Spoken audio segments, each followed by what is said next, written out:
ikibazo cyose urimo, intambara yose urimo, jya imbere y'Imana. Reka kujya kubwira abantu, reka kujya gutongana. Haleluya. Genda ubwire Imana. Wowe ushaka kujya kuganyira abantu ntibagire icyo bakumarira. Twabonye ko Hana ntiyigeze atukana na mukeba we, ntiyigeze avugana maremare n'umugabo we, yamenye wajya kubwira.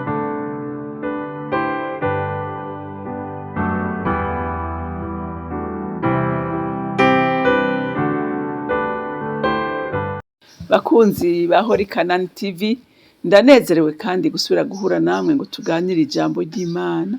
Ariko imbere yuko dutangura kuganira, reka tubanze dusenge. Uri mwiza Mana kandi ugira neza, uri umwizigirwa kandi uri umutabazi mwiza atabura guseruka mu byago no mu makuba. Uri Imana iturindira mu byago bitandukanye, uri Imana wadusezeranije kutazokwigera utureka twenyene, ko wavuze ko uzobana natwe gushika ku mpera y'isi. Ibitugwanya urabigwanya, ibiduhiga urabihiga, kugira ngo tugirire neza. N'ubu Mwami Imana ndizera ntakekeranya ko uri kurakora ibikomeye hagati mu bwoko bwawe. N'iki gitondo nizeye ko n'iri jambo Mwami wanje ugiye kurisiga kugira ngo rize rigire ubushobozi bwo kuremesha imitima y'abana bawe. Mwami ndagushimiye kandi ndakuninahaje, icubahiro n'ishimwe bibi vyawe, nkaba ndabisenze ndabyizeye ko vyumvise mu izina rya Kristo Yesu. Amen, amen. Rero ijambo Imana impaye kuganira namwe uyu munsi riravuga ngo reka gutinya ibigeragezo, nivyo bituma ukomera. Haleluya. Nivyo bituma wizera Imana gusumba, nivyo bituma wegera Imana, nivyo bituma n'Imana ikwizera. Haleluya. Igashobora kugutuma, igashobora kugukoresha. Ariko igihe atarugamba wagwanye, Imana ntiyo kwizera. Haleluya. Rero ntugatinye ibigeragezo, ariko ukomere, wikomereremwo, kandi uzohakura inkomezi, uzohakura ubwenge, uzohakura ubushobozi. Haleluya. Reka dusome muri Samweli wa mbere, turasoma igice ca mbere, duhere ku murongo wa mbere dushikane ku murongo wa 17. Haravuga ngo ukuvuka kwa Samweli. Hari umuntu w'iramatayimu Sofimu mu musozi w'Abefurayimu yitwa Elukana, yari mwene Yoramu, Yoramu wa Elihu, Elihu wa Tohu, Tohu wa Sufu w'umunyefurayimu. Yari afise abagore babiri, umwe yitwa Hana, uwundi Penina. Penina niwe yavyara, ariko Hana yari ngumba. Uwo muntu yama ava mu gisagara c'iwabo uko umwaka uheze, akaduga ishiro gusenga no gushikanira Uhoraho nyene ingabo ibimazi. Kandi bene Eli bompi, Hofuni na Finehasi, barabahereza Uhoraho aho hantu. Umunsi Elukana yatanga ko ikimazi, yahako imitigiri Penina umugore wiwe, abahungu biwe n'abakobwa biwe. Ariko Hana yamuha umutigiri ungana n'iyabo kabiri, kuko yamukunda. Ariko Uhoraho yari yaramuhaye kuvyara. Kandi mukeba wiwe yama amushinyagurira, akamutera intuntu, kuko Uhoraho atamuhaye kuvyara. Uko niko vyagenda uko umwaka uheze. Uko Hana yaduga aja mu ngoro y'Uhoraho, niko uwo mukeba wiwe yamushinyagurira. Nico camutumarira akanka kurya. Maze umugabo wa Elukana aramubaza ati, urizwa n'iki Hana? N'igiki kikubuza kurya? Ubabajwe n'iki? Mbega sindakurutira abahungu 10 wovyaye? Maze barangije kurya no kunywa, aho bari ishiro, anava hasi. Kandi Eli umuherezi yari yicaye ku ntebe yiwe ku gishimaryango mu rusengero rw'Uhoraho. Maze anasenga Imana afise intuntu, arira cane, asezeranira isezerano ati, ewe Uhoraho nyene ingabo, niwaraba umubabaro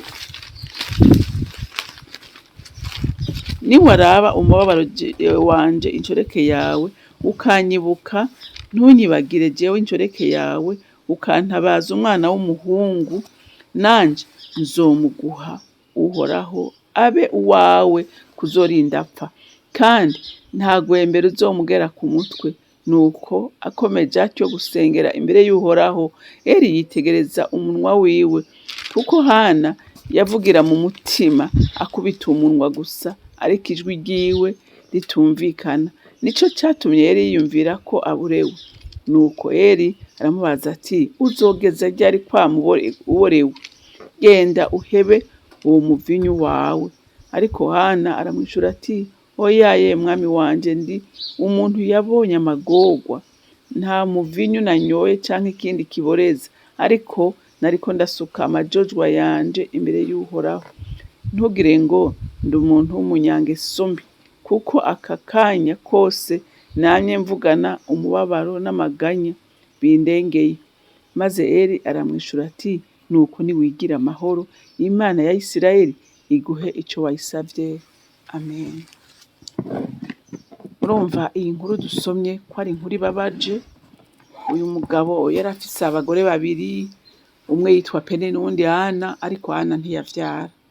Hanyuma Penina ngo akamushinyagurira, Penina akamubabaza, Penina agatuntuza umutima wiwe, bituma Hana ngo yamababaye, ngo nukurira akarira kanka no kurya. Hanyuma ngo umugabo akamubaza ati ariko Hana, aho ubabajwe n'iki? Ubabajwe nuko utavyaye? Ati ubwo sindakurutira abahungu 10 wovyaye. Ariko Hana ntiyigera yemera ihumura umugabo ariko aramuha. Aravuga ati no, nanje ndakeneye ko Imana ingirira neza. Haleluya. Nguko baje gutanga ibimazi, umugabo we yaragerageza kumunezereza ngo akamuha umutigiri uruta ibyo yahaye Penina n'abana biwe, ariko Hana ntiyanyugwa. Haleluya. Ntiyanyugwa. Ngo akagenda gusenga, akagenda gutanga ibimazi, ariko Hana we ngo agahengera abandi atariyo barakagenda wenyene, akagenda kuririra Imana. Haleluya.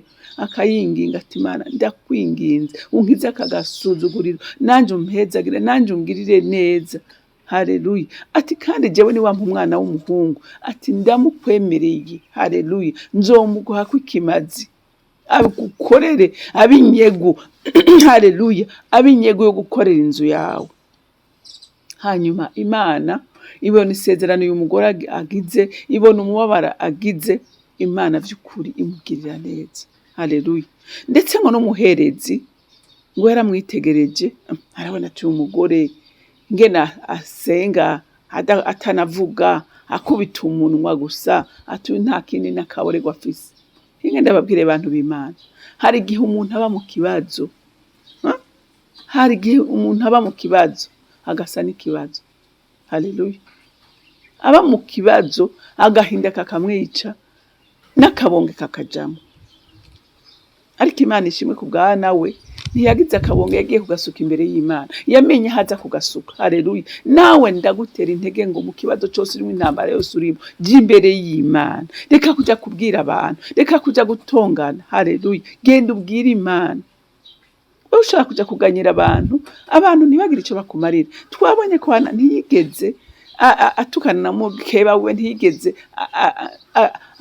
avugana maremare n'umugabo we. Yamenye waja kubwira. Haleluya. Yamenye waja kubwira, yamenye ufise inyishu, aje imbere y'Imana arayiririra. Ngo acabwira yaratewe muntu w'Imana ati vy'ukuri sinaborewe, nta no muvinyunywa, atakana kabonge mfise mu mutima, ati ndiko nsuka amajojwa yanje imbere y'Imana, atasi nageze mvyara, ati none ndiko ndira Imana ngo intabare. Eli aramubwira ati nukuri Imana igo wica umutima wawe wifuza. Haleluya. Haleluya. Hana ngo ahejeje gusenga ngo yumva aguwe neza, yumva umubabaro wose uraheze, yumva aguwe neza, yumva afise umunezero. Ngo aragenda arafungura, hama arataha. Batashe agize iki? Ngo arara n'umugabo wiwe, hama arasama. Hinge nkubwire muntu w'Imana, Hana iyo atemera kuvogera muri iki kigeragezo, ngo ayicemera avuga ati jewe sinemera ko Imana iceceka, iyo abireka uko byari kugumuko. Haleluya. Bantu bigenda babwire, hariho ibyawe utegereza kugwanira. Haleluya. Kugira ngo bironke, utegerezwa kugwana, utegereza gusenga, utegereza umva kwitandukanya n'abandi. Haleluya. Ntugasiga umusengera mu kivungu ukavuga ngo iki ni kibazo cyane, ndagiye imbere y'Imana turi babiri. Haleluya. Haleluya. Imana akuraho inyishu kubera yitandukanije, agenda wenyine, agenda imbere y'Imana. Kandi ikindi gikomeye yakoze, ashiraho n'isezerano. Amen. Ana ngo hanyuma aravyara umwana w'umuhungu, yitwa Samweli. Ngenda kubwira, Samweli wawe kugira ngo umuronke ni urugamba. Hariho umwasi adashaka kumuronka. Haleluya. Samweli wawe ashobora kuba ari ikindi kintu uri kurasengera uyu munsi. Ntudibame, kuko umwasi we ababona ico Samweli azova mwejo. Kuko igicaniro c'Uhoraho ngaho ijambo ry'Imana rivuga ko cyari cyarazira. Abahungu ba Eli ngo bari bipfu, bakora amakosa ateye ubwoba. Satani yarazi ko hariho umuhungu azovuka muri Ana, azoza guhindura ibintu, azogarukana icubahiro c'Imana muri Isirayeli. Haleluya. Rero Ana ntiyapfa kumuronka uko. Rero nawe hariho ibyawe urinda kugwanira. Haleluya. Hariho ibyawe urinda kugwanira, kuko Satani arazi ko muri uwo nyene, haleluya, ko hari igikoresho c'Imana, hari ivyo Imana izomukoresha. Rero Satani ntashaka ko umugambi w'Imana ushika. Haleluya. Rero komera, ushikame, nta wundi. Ani yadahaguruka, urumva ko umugabo wiwe nta ngorane yari afise abandi bana, kuko umugore yawe yaravyara. Haleluya. Kandi akumva ko Ana akwiye kunyugwa ko umugabo amukunda, umugabo amufitinisha, umugabo amuha ashaka. Ariko Ana aravuga ngo hari ico ntararonka. Haleluya. Naho umenye ngo hari ico ntarashikako. Haleluya. Hari ibyo mbona bitaradadanuka, gushika ubonye bihindutse. Amen. Gushika ubonye bihindutse, ntuyireke, ntuceceke, nturyame. Haleluya. Iriga hariho abantu ba mu kibazo bakacemera, nakumva ngo nta kundi mukini canje. Oya, nta cawe, ivyawe birahari. Hariho uwabiblotse. Daniyeli muribuka, Daniyeli ngo ariko arasenga, wagifukama, Imana yumva isengesho ryiwe, ngo irungika marayika Gaburiyeli ngo amuzanire inyishu. Ngo hama umwami w'Ubuperesi ategera marayika Gaburiyeli kugira ngo ntashikane inyishu yiwe. Haleluya. None Daniyeli yacareka gusenga, byagenda gute? Byahereraho. Ariko ngo yarabandanije.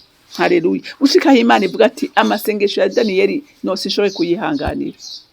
Adepesha